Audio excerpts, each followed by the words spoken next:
Bueno, la realidad es que el empeño nuestro a la hora de hacer RE4 era justamente darle un buen final a la saga, ¿no? Hacer un buen fin de fiesta para todo lo que había sido la saga, ¿no? Y entonces, bueno, tuvimos muy claro que había que recuperar un poco el hilo argumental de las dos primeras y ese personaje icónico que era el personaje de Manuela Velasco, ¿no? Ángela Vidal, la periodista, con la que habíamos entrado en ese universo. Ahora que íbamos a terminar, tenemos que terminar también con ella, ¿no? Y entonces, una de las cosas que para nosotros era fundamental, porque ha sido también uno de los elementos más claves a la hora de enfrentarnos cada vez a una nueva entrega, es que fuera diferente. Siempre hemos querido que cada nueva entrega fuera totalmente diferente, que se reinventase a sí misma, ¿no?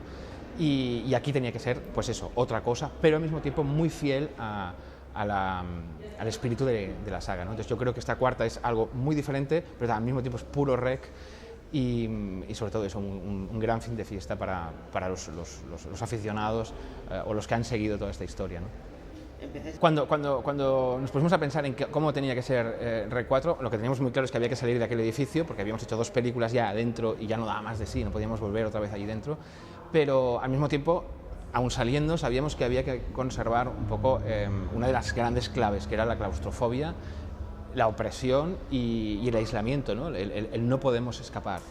Y entonces enseguida se nos ocurrió que lo mejor era, vale, salimos del edificio y nos metimos en un barco en medio de alta mar, porque ese es un espacio que nos da todo ese juego, ¿no? Opresión, claustrofobia, sobre todo no poder escapar, ¿no? Por más que quieras salir, nunca podrás. Nosotros teníamos 2 opciones, una es rodar en un barco de verdad, o otra era replicar un barco, ¿no? en decorados, y rápidamente nos inclinamos por rodar en un barco de verdad, aunque eso suponía pues muchísimas dificultades y sobre todo complicarnos mucho la vida, ¿no? Pero queríamos estar en un barco de verdad porque había una atmósfera, había un universo ahí dentro que queríamos captar y que queríamos que estuviese en la película, ¿no? Entonces eso lo teníamos ya, pero evidentemente fue muy complicado porque los espacios son muy reducidos, los pasillos son muy estrechos, los techos son muy bajos y eso, pues bueno, marcaba bastante qué tipo de puesta en escena teníamos que hacer, ¿no? Aún así, la puesta en escena queríamos que fuera muy furiosa, queríamos que fuera muy vertiginosa, muy trepidante, entonces eso nos complicó mucho la vida. Nos vimos obligados a replicar algunos de los espacios del barco para ensanchar pasillos y elevar techos, pero eso lo hicimos en un 20%, es decir, yo creo que el 80% de la película se ha rodado en el barco de verdad y un 20% en plató. Yo creo que esta es una película más planificada, es una película el tipo de rodaje es mucho más convencional, ¿no? No como la primera, donde sí había mucho margen de improvisación.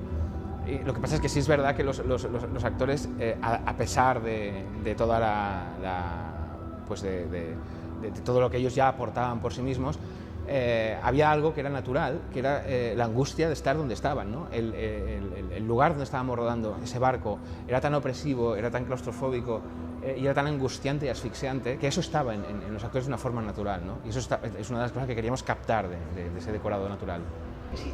Bueno, era el lugar idóneo donde presentar RE4 porque REC había nacido de alguna forma en Sitges y toda su trayectoria ha habido paralela al festival, ¿no? Entonces allí donde REC casi se puso, se dio a conocer, que era en el festival de Sitges, es donde teníamos que despedirnos de la saga, ¿no? Por lo cual fue muy emocionante volver allí y además no solo volví yo como director con la peli, sino que estaba conmigo Paco Plaza, que ha sido también mi compañero durante todas estas, codirigimos juntos, como sabes, las 2 primeras, él se hizo cargo de la tercera, entonces estaba conmigo, estábamos un poco todo el equipo que habíamos hecho no solo la última sino todas, ¿no? Y estuvo Leticia Dolera, que era protagonista de la tercera, también con nosotros, es decir, fue muy bonito y muy emocionante. Pues no sé cómo ha evolucionado. Esto igual serían los espectadores los que tendrían que decirlo.